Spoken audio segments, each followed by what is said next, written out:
Nelly Shulman est une écrivaine et journaliste russe. Elle est née à Saint-Pétersbourg, dans une Russie encore soviétique, mais fille de diplomate, elle a très jeune l'occasion de voyager et de découvrir le monde. Elle a vécu dans de nombreux pays, au Royaume-Uni, aux États-Unis, où elle a enseigné le russe et la littérature russe à l'université du Missouri, en Chine et en Allemagne.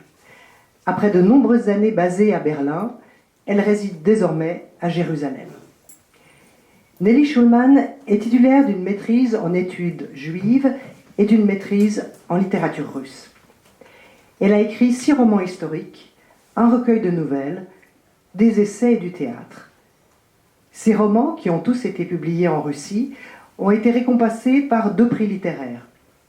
Elle a également remporté 3 autres prix russes, dont l'Andrei Platonov Essay Prize pour ses essais en 2019, le Best Historical Monodrama, attribué par The Russian Playwright Union en 2021, et le plus récent, The Best Flash Fiction Prize, attribué pour une meilleure nouvelle par Berlin Berega Magazine, une revue littéraire en langue russe publiée en Allemagne depuis 2015. Depuis l'invasion russe en Ukraine, Nelly Shulman ne peut plus être publiée en Russie en raison de sa position contre la guerre. Et donc, comme d'autres écrivains polyglottes, Nelly écrit aujourd'hui en anglais. Ses nouvelles, dans cette langue, sont publiées dans le magazine en ligne jewishfiction.net, dans le Vine Leaves Press Anthology of the Best Flash Fiction, ainsi que dans divers magazines et anthologies littéraires. Elle travaille actuellement à l'écriture d'un nouveau roman, écrit directement en anglais, donc Silence of Snow, qui se déroule dans le contexte de l'immigration russe dans l'Europe des années 30. Nelly va nous lire un extrait de ce manuscrit en cours d'écriture. Merci beaucoup.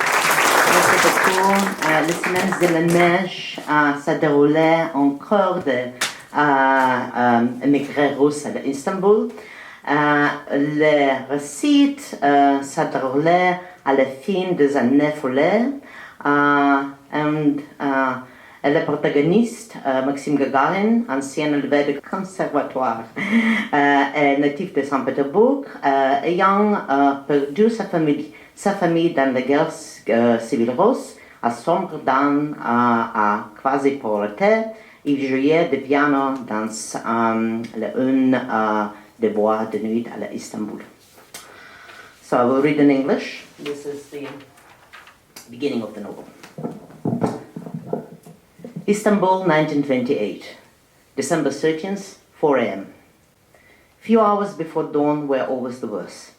After the night shifts, Max usually dozed, mourning when the dreams came, breathing like a dying fish thrown onto the granite rocks surrounding the lake and the estate. The last time he went fishing was a decade ago, the year before the revolution, with his uncle, who visited the family from the front lines. Uncle Boris was killed next March when the wet snow in the trenches slithered under his feet, and the warm western wind carried a German bullet to his brain, and a putrid smell of the decomposing bodies scattered over no man's land.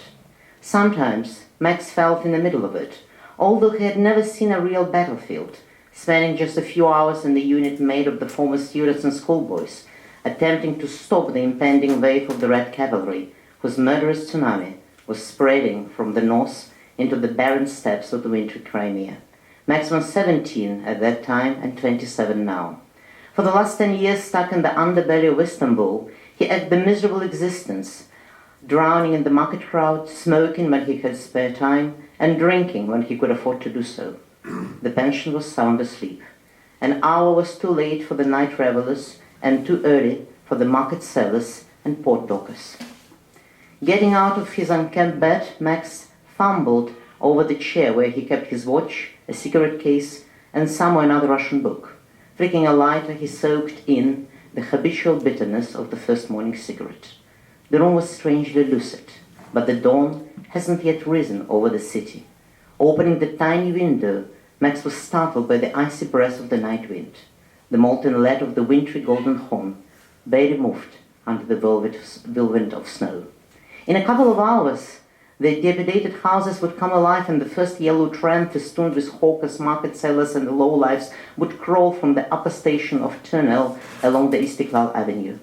On the rare occasion when Max needed to cross the Horn, he walked across the wooden bridge crowded with pedestrians, trucks, pushcarts, and the black taxi motors, reminding him of the Beatles coming alive in the first months of spring. Max's spaniel had always hunted them, barking when the insects slopped away from under his paw. The dog, brought by his late father from Britain the year before the war, was left on the family estate when Max and his family fled the capital to join his father on the front. His father would have said it was useless to cry over the spilled milk, and Max agreed with him, but sometimes wondered about the spaniel's fate. Imagining the dog roaming in their West Park, Max saw it happening in his favorite hour of sunset, when the trees and the meadows bathed in the copper light and the tea was served at the terrace.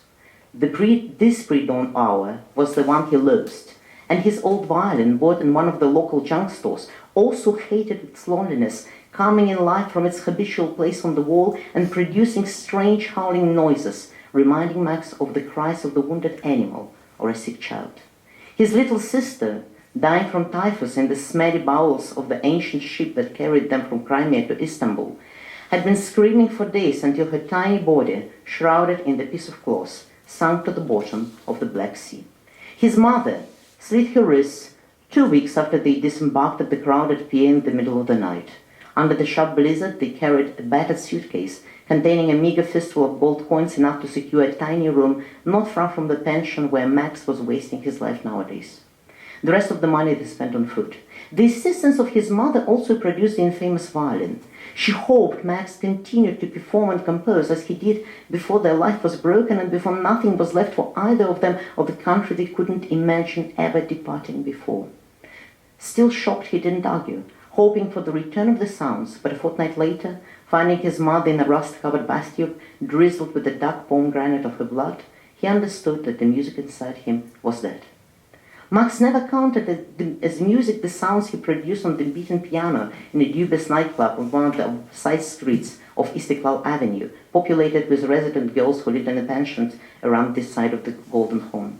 Sometimes Max found himself in the creaky bed of a prostitute, being aware that both of them were trying to drown their sorrows in the oblivion of soulless sex, accompanied by the cheap wine. Perched on the windowsill, Max listened to the sounds around him. The violin hummed something sorrowful. The silent air was filling with the distant weeping of the approaching wind. He shivered in his threadbare nightshirt and old pajama pants, stained with the bloody red of the spilled wine. Max has never been good at laundry, but in his first years in Istanbul, struggling to make the ends meet, he worked a night shift in the basement of Peripalas Hotel, where the rows of boiling cauldrons tried to whitewash the sins of the guests sleeping somewhere above. The violin would not shut up. Max hated this thing, hanging in his room as a constant reminder of his failures. Leafing through the newspapers in the lobbies of the decent hotels, he sometimes stumbled upon the names of his fellow students, the conservatory class of 1917. A couple of them were performing in Europe, and one has emerged as a Hollywood composer, but Max didn't want to write to anyone asking for help. He hated begging, which he also tried, although consoling himself that he was at least doing something and not pestering the pedestrians. He was always a quick learner and could play any tune after hearing it just once. Standing on the corner of Istiklal Avenue under the rain of the scorching sun, Max performed the potpourri of the local and western tunes, sometimes mixing them with the old Russian songs he avoided playing because he didn't want the bystanders to see his tears. His unshaven cheeks were wet now as well. Wiping his face with a shirt sleeve, Max got up. He contemplated returning to a chilly bed, but instead took his overcoat from the hook on the wall. Max decided not to change his night outfit into something more decent. He wasn't likely to meet anyone in the empty streets under the dawn reddening over the Bosphorus. Max just shoved his feet into the broken street boots. The violin fitted in the torn and mended pockets of his overcoat, and the woolen scarf bit his bare neck. Slamming the door, he went downstairs, where the copper pot of tea was simmering on the stove. The reception desk was empty, save for the sack of still warm flatbreads delivered from the nearby bakery. The cold wind on the street slapped his face, and Max shivered. The white veil of snow enveloped the tiled roofs. The leaden stretch of the Golden Horn began at the end of the steep side street. The dipping boots turned into the shackles on his feet, but he went forward as if hearing the song of the water. The storm raged somewhere in the open sea, but the horn was standing still. Stopping at its edge, Max stretched his arm, and the violin flew into the air, sinking into the dark water. Breathing on the icy fingers, Max listened to the silence of snow. The scarlet dawn signaled the beginning of another wasted day. After a night shift, he dived into fitful sleep, punctured by his slamming doors. His neighbors, the laborers, ferry workers, and street sellers could not allow themselves the luxury of wallowing in the untidy bed, half dozing, half daydreaming, smoking full-smelled cheap cigarettes between the gulps of the cold tea. By midday, Max would leave his bed with his head still heavy from the obnoxious nightclub noise. Thank you.